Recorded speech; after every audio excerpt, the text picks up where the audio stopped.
The Intercept. April 18, 1943. 11,000 feet above the Solomon Sea. Lieutenant Commander James Timber Woodson banks his F-4F Wildcat hard left, G-forces pressing him into his seat. Through the oil-streaked canopy, he spots them. 6 dark crosses against cumulus clouds, flying in tight formation. Mitsubishi G4M bombers. Betty bombers, the boys call them. Long-range killers heading for Guadalcanal. Tallejo, 2 o'clock level. His voice crackles through the radio. 6 bandits inbound. His wingman, Ensign Robert Chen, acknowledges. For Wildcats against 6 bombers, decent odds if they can get the jump. Woodson pushes the throttle forward, feeling the Pratt & Whitney engine roar. The lead Betty grows larger in his gunsight, twin engines gleaming in tropical sun, that distinctive cigar-shaped fuselage unmistakable. At 800 yards, he squeezes the trigger. 6 Browning machine guns hammer, tracer rounds arcing toward the bomber. He expects the usual, impacts sparking off armor, the bomber absorbing punishment, tail gunner returning fire. Standard engagement. What happens instead changes everything. His first burst stitches across the Betty's wing route. Instantly, not after sustained fire, not after multiple passes, but instantly, orange flame erupts. The entire left wing engulfs in fire. 1 second it's an aircraft, the next it's a meteor, fuel streaming behind in burning ribbons. The bomber doesn't spiral down fighting. It doesn't try to maintain formation. It simply explodes, fragments tumbling toward the sea 3 miles below. Jesus Christ, Chen breathes over the radio. 1 burst. You only hit him once. Woodson pulls up, heart hammering, watching debris rain down. He's flown 43 combat missions, shot down 7 Japanese aircraft. He's never seen anything die that fast. Never seen a bomber transform into a fireball from such light damage. The remaining Bettys break formation, scattering. Too late. The other Wildcats are already diving, guns blazing. 2 more bombers ignite like matches, just explode into flame the moment bullets find them. No gradual damage. No fighting chance. Just instant immolation. Within 90 seconds, 4 of the 6 bombers are gone. The survivors flee north, trailing smoke. Woodson's flight doesn't pursue. They circle the debris field instead, watching wreckage hit the water, oil slicks spreading, no parachutes visible. What the hell are those things made of? Chen asks. Gasoline and paper. Woodson has no answer, but he knows someone who might want to find out. The capture. June 5, 1943. Munda Airfield, New Georgia. Major Thomas Blackburn stands in knee-deep jungle mud, staring at the most intact Japanese bomber anyone's captured yet. The Betty sits canted at 15 degrees, nose buried in swamp, tail jutting skyward like a monument. Marines secured the area 3 hours ago after a dawn raid found it abandoned. Crew evacuated after an emergency landing, bomber left behind. Intelligence officers are already swarming. Photographers document every angle. A technical team from Naval Air Technical Training Command arrived by PBY Catalina, carrying tools and clipboards and urgent orders from Admiral Halsey himself. Figure out why these things burn so easily. Blackburn circles the aircraft, boots squelching. The Betty measures over 6 to 5 feet long, wingspan nearly as wide. Twin Mitsubishi Casey radial engines, 14-cylinder beauties that should power this thing to 270 miles per hour. External bomb bay, tail armament, nose glazing for the bombardier. Elegant, almost. Sleek lines suggesting speed and purpose. But something's wrong. He's examined enough downed aircraft to recognize what's missing. So, Lieutenant David Park, the lead technical analyst, approaches with a crowbar. We're ready to open her up. They start with the fuel tanks, wing-mounted cells running almost the entire span. Park pries open an access panel, revealing the tank interior. He runs his hand along the inside surface, then looks up, confused. This is just aluminum. Bare aluminum. No rubber lining. No self-sealing compound. Blackburn leans closer. Check again. Park does. Pulls out a flashlight, examines every inch. "Sir, I'm certain. This is a standard fuel tank. No protection whatsoever.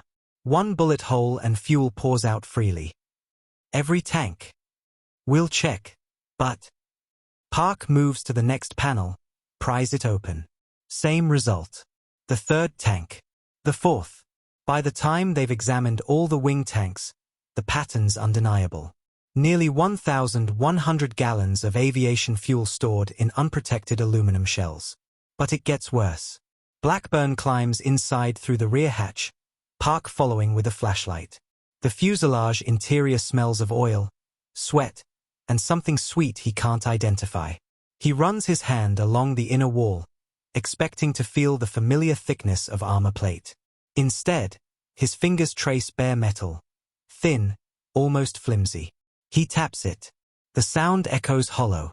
"This can't be right," he mutters. "There has to be armor somewhere." They search for 20 minutes. Behind the cockpit, nothing. Protecting the crew compartment, nothing. Around vital equipment, nothing. The entire aircraft, from nose to tail, has no armor protection whatsoever. The skin is just thin aluminum, barely thicker than a soda can. Park sits back on his heels, stunned. "Sir, this bomber has less protection than our training aircraft. A .30 caliber round would punch clean through both sides. A .50 cal would devastate it." "Why?" Blackburn stares at the bare walls, trying to comprehend the design philosophy. Why would they build it this way? The answer comes from the bomber's own documentation. In the cockpit, they find the aircraft manual, Japanese characters, but the technical diagrams are universal. Park, who studied Japanese at Yale, translates slowly. It's for range, sir. Maximum operational range of 2,600 miles. They stripped every non-essential component to save weight. The manual explicitly states, armor protection sacrificed for extended operational radius. It's intentional. They chose this. The analysis. June 8, 1943. Naval Intelligence Office, Guadalcanal. Commander Richard Lewis spreads the technical reports across his desk, still processing what the captured Betty reveals. Around him, intelligence officers and combat pilots crowd into the sweltering prefab building, everyone wanting to understand the bomber that burns so easily. The numbers tell a brutal story. "Gentlemen, here's what we know." Lewis taps the first document. Empty weight, 14,800 pounds. For comparison, our B-25 Mitchell, similar size, similar role, weighs 19,500 pounds empty. Where did Japan save 4,700 pounds? He points to the breakdown. No armor plating, saves approximately 1,200 pounds. No self-sealing fuel tanks, saves roughly 800 pounds. Minimal defensive armament, another 600 pounds. Thinner structural members, lighter equipment, reduced crew protection, every gram shaved off for one purpose. Range, Woodson says from the back. He's flown here specifically for this briefing, his combat report triggering the entire investigation. Exactly. The Betty carries 1,100 gallons of fuel in those unprotected tanks, giving it a combat radius of 1,300 miles. That's extraordinary. It can strike targets our bombers can't reach, operate from bases our bombers can't use. From Rabaul, it can hit Guadalcanal, Port Moresby, Darwin. It's a strategic weapon. It's a flying coffin, another pilot counters. "Sir, I've engaged 7 Bettys in the past month. All 7 went down in flames. Not shot down, incinerated. I've watched crews burn alive because there's no time to bail out. The fire spreads too fast." Lewis nods grimly. The technical team identified why. When you hit a Betty, bullets puncture those unprotected fuel tanks. Fuel sprays into the fuselage under pressure. Meanwhile, tracer rounds ignite vapors. And because there's no armor, no compartmentalization, fire spreads through the entire aircraft in seconds. The crew compartment becomes a furnace. He displays photographs from the captured bomber. Look at the crew positions. Bombardier in the nose, glazed on all sides, nowhere to hide. Pilot and co-pilot, thin metal shell. Radio operator, sitting directly between fuel tanks. Tail gunner, completely exposed. Every position is vulnerable. One burst of fire, anywhere along the fuselage, and everyone dies. The room falls silent. These men have killed before, will kill again. But there's something profoundly disturbing about aircraft deliberately designed without crew protection. Sir, Woodson asks quietly, did the Japanese crews know? When they climbed into these things, did they know they were flying death traps? Lewis pulls out translated interrogation reports from POWs. According to captured aircrew, yes. They called it one-shot lighter, one hit and you're burning. Some crews referred to it as the flying lighter or Type 1 lighter as dark humor.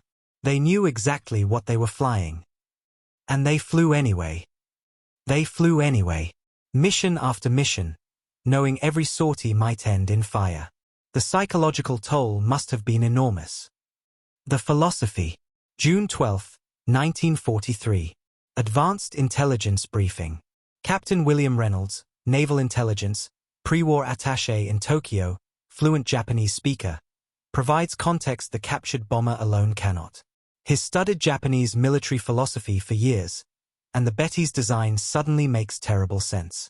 Gentlemen, you're thinking like Americans. That's the problem. Reynolds paces before a chalkboard covered in Japanese characters. American doctrine prioritizes crew survival.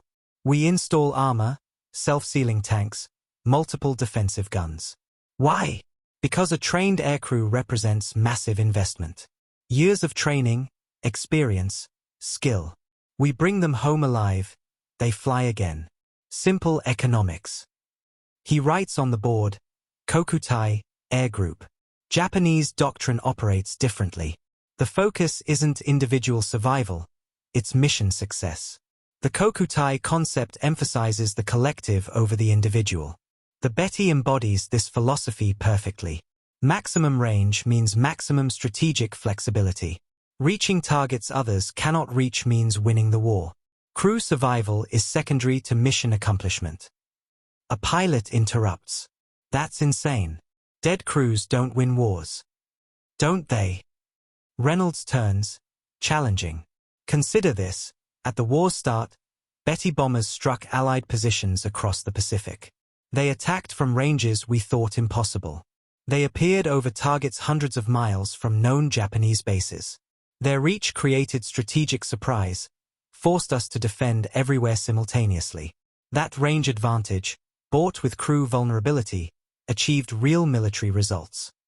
He displays a map of the Pacific.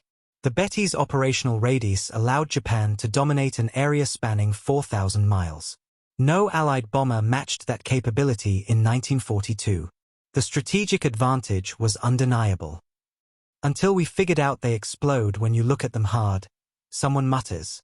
Reynolds doesn't smile. Exactly.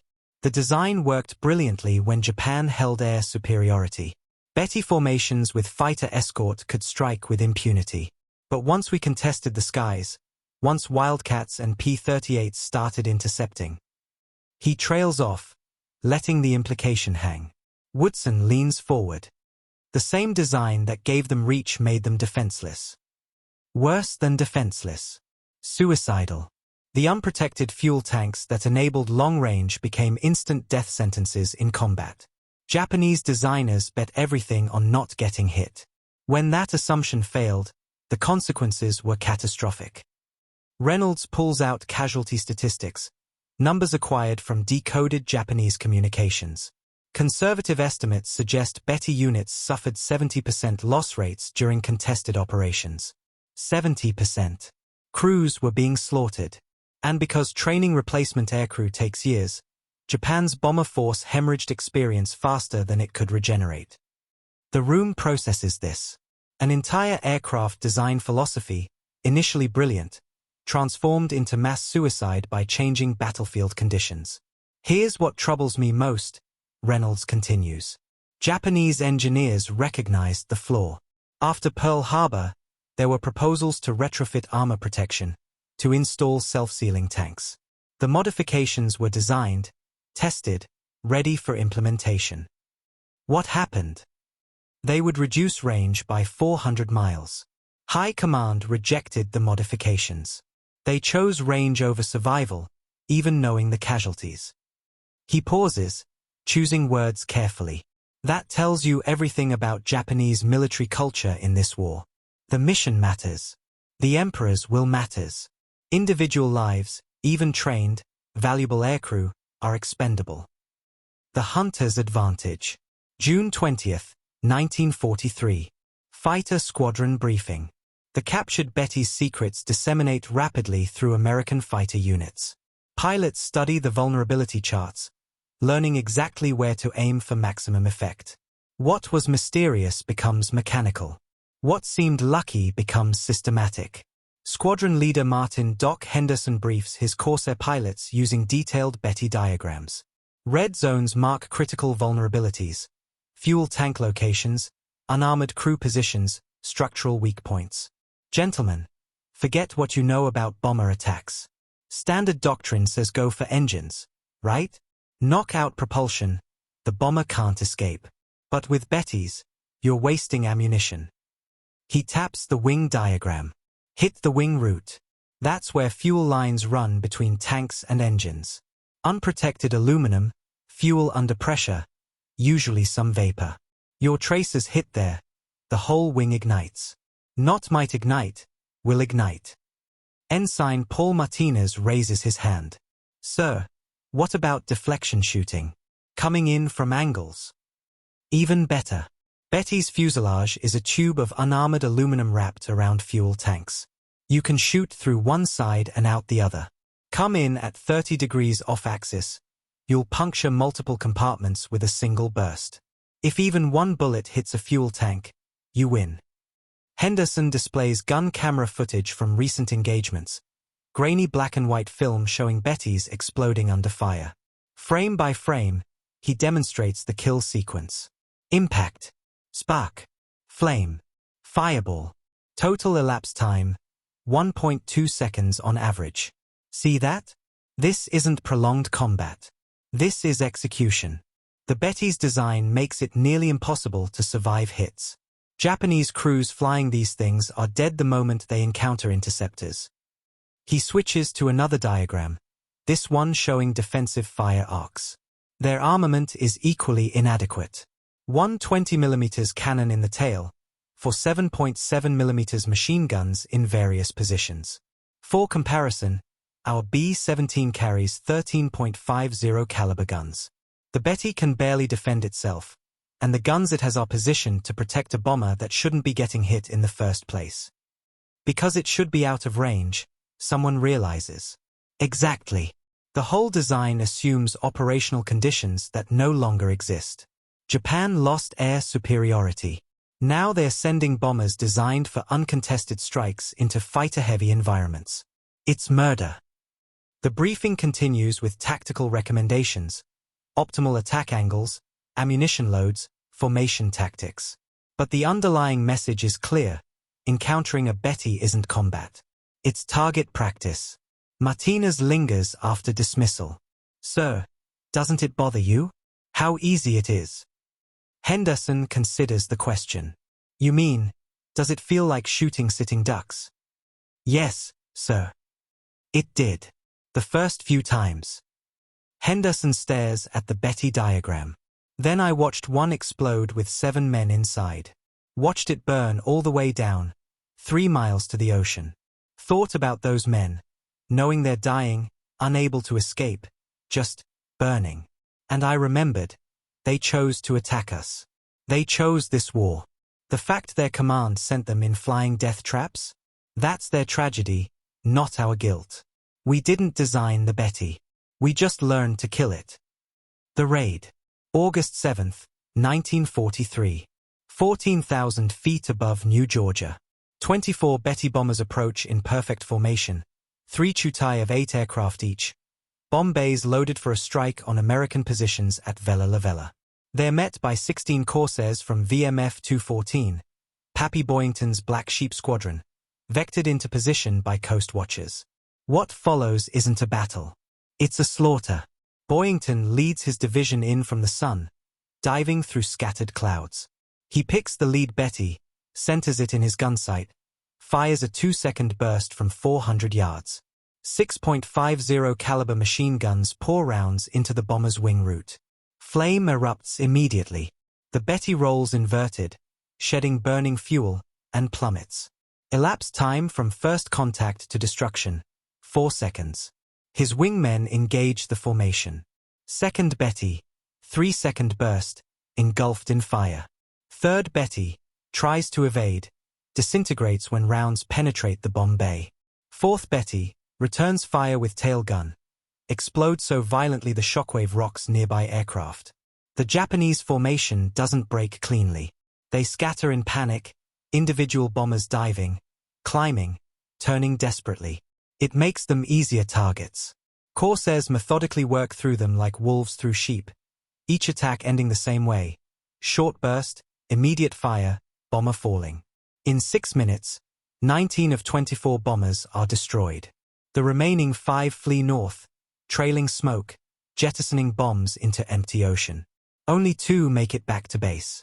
1 crash lands and burns on the runway. The other's crew reports 7 aircraft lost from their 8-plane element.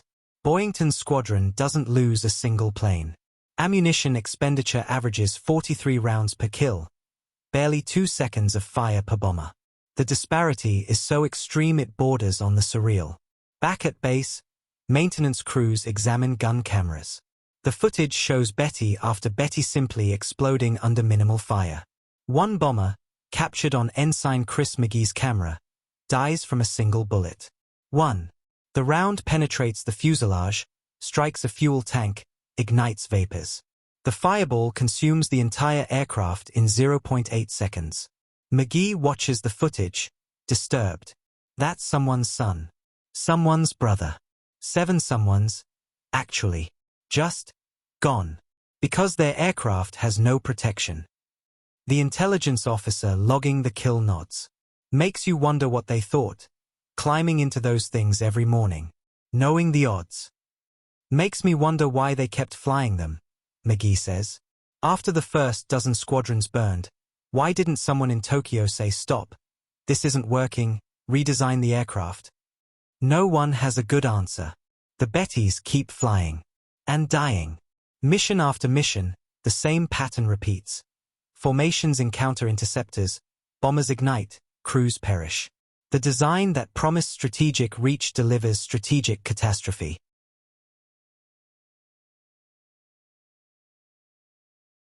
The Prisoners. September 15, 1943. POW interrogation, Espiritu Santo. Lieutenant Tokushi Yamamoto sits across from Reynolds, the naval intelligence officer. Yamamoto survived, barely, when his Betty's wing separated during a fighter attack. He rode the fuselage down into the ocean, inflated his life vest, treaded water for 6 hours before patrol boats found him. Of his 6 crewmates, he's the only survivor. Reynolds speaks Japanese fluently, keeps the tone conversational rather than confrontational. Yamamoto, grateful to be alive and shaken by his experience, talks freely. You knew the Betty was vulnerable? Reynolds asks. Everyone knew. Yamamoto's voice is flat, emotionless. From our first mission, we understood. 1 hit anywhere, and you burn. There were prayers before each flight. Not for victory. For a quick death if we were hit. Because burning was the alternative. Did you request different aircraft? Yamamoto laughs bitterly. Request? You don't understand. We were honored to fly for the Emperor. The Ricco, the land-based attack bomber, was considered a prestigious assignment. Long-range, strategic strikes, important missions. The fact it had no protection. He shrugs. That was our burden to bear. Our sacrifice for the Empire. Reynolds pulls out technical drawings, the captured Betty's specs. Japanese engineers could have added armor. Self-sealing tanks. Your losses would have decreased dramatically.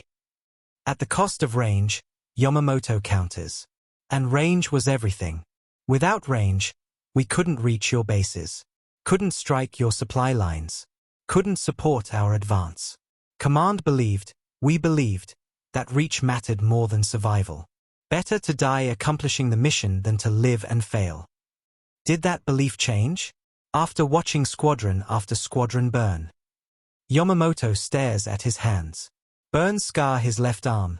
Souvenirs from those seconds between impact and water. Belief doesn't change. Fear does. By my 20th mission, I was terrified. Every time we encountered fighters, I waited to die. Watched the tracers come in, wondering if this was the burst that would ignite us. Saw friends, good men, experienced crews, just explode into flame. One moment they're flying beside you, the next they're falling fire. Why keep flying? Because that's what you do. That's duty. That's honor. He meets Reynolds' eyes. You Americans don't understand. Your culture values individual life. Japanese culture values service to the collective. The Empire needed us to fly missions. So we flew. The fact we would probably die? That was assumed. Expected. Almost welcomed. In a way, death in service to the Emperor is the highest honor. Reynolds processes this, trying to reconcile such casual acceptance of suicide with rational military doctrine. Your command knew the casualties were unsustainable. Of course. But what choice did they have? Redesign takes years. New aircraft, new production lines, new training. Meanwhile, the war continues. So we fly what we have, and accept what comes. The interrogation continues for hours, Yamamoto providing technical details about Betty operations, tactical procedures, aircrew training.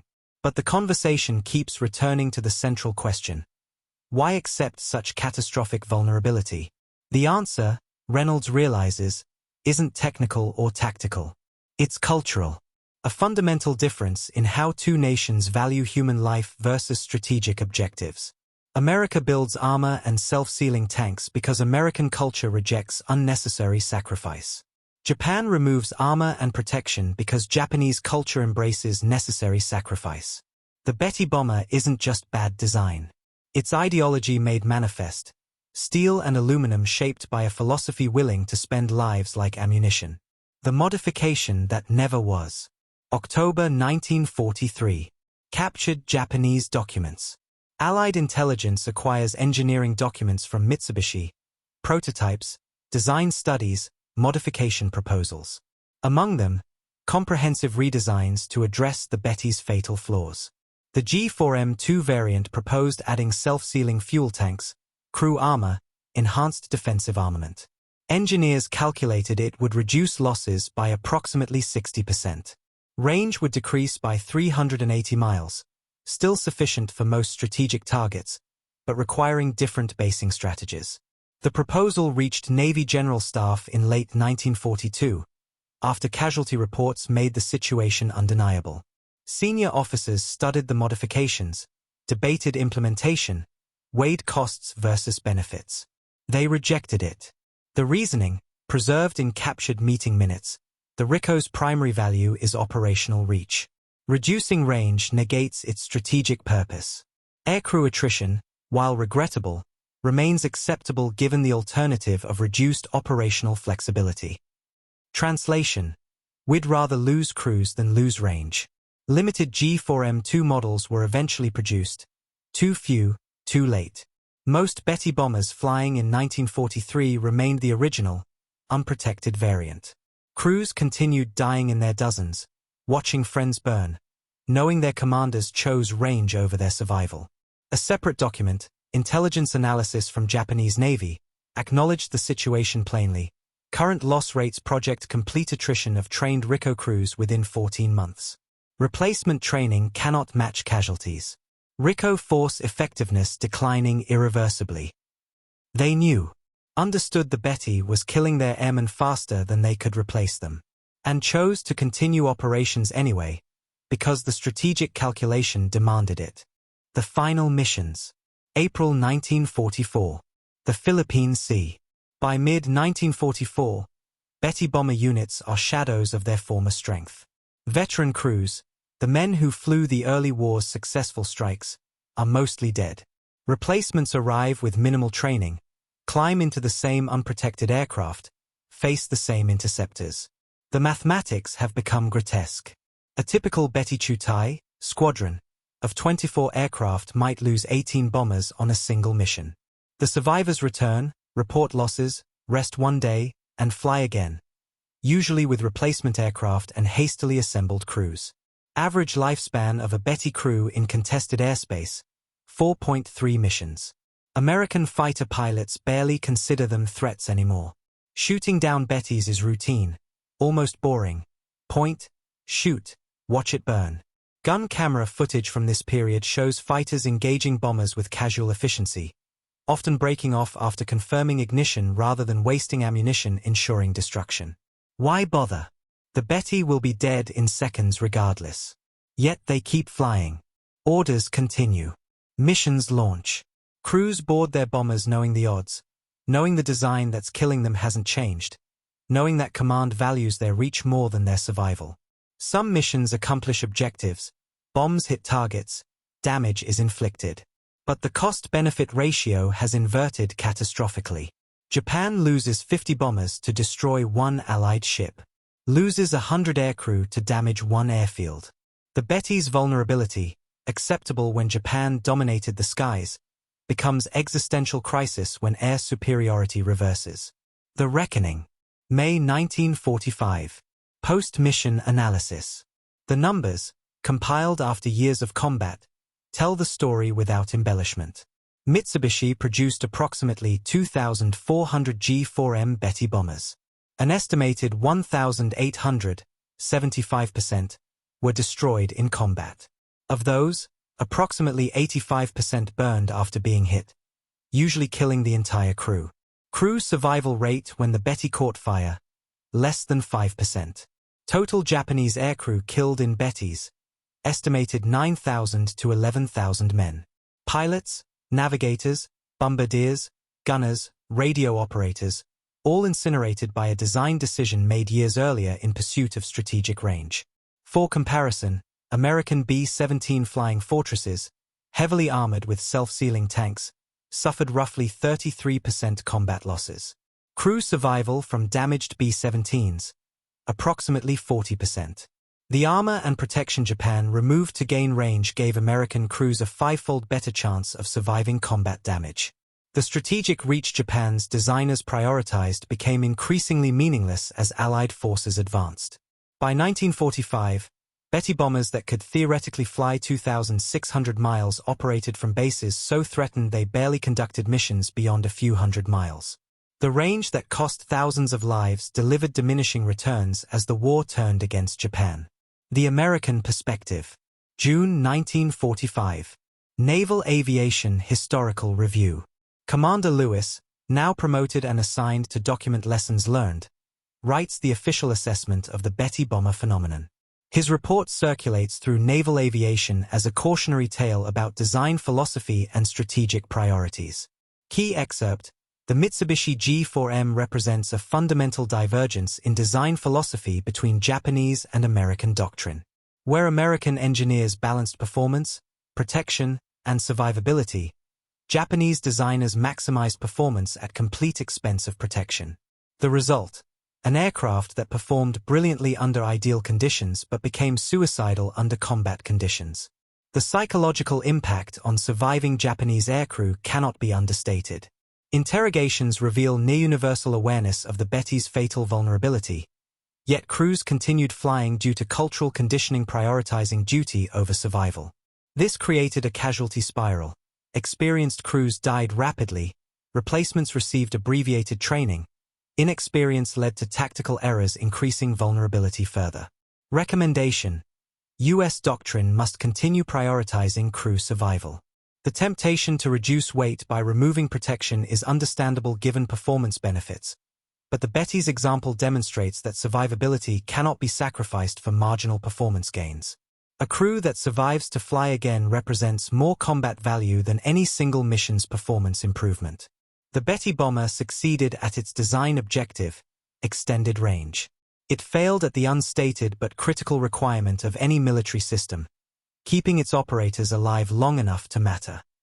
Legacy in Flame. August 1945. The end.